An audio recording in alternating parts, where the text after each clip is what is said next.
pense au contraire que on voit de plus en plus que cette catastrophe, que c'est une catastrophe, que cette opération ne va nulle part. Au contraire, 11 jours. Vous êtes pressé, 11 jours. Oui, on est au 11e jour. 11 jours, mais ça va, on ne voit absolument pas comment ça, si ça évolue positivement. Alors 11 jours, peut-être qu'il y en aura 22, 33, mais on n'a absolument pas aucune perspective. On voit bien que les Américains n'ont aucun plan.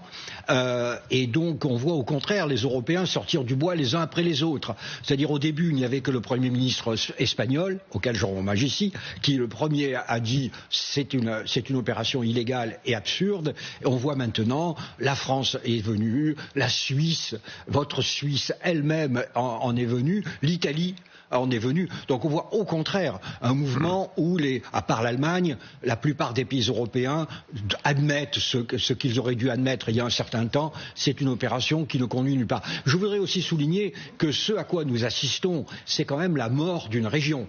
Parce que tout le Golfe, vous savez, avait créé ces villes absolument ahurissantes, fondées sur le travail de 2 ou 3 millions de Pakistanais en bas et quelques milliers de locaux en haut, avec des Libanais, des Palestiniens, des Américains pour faire fonctionner le tout.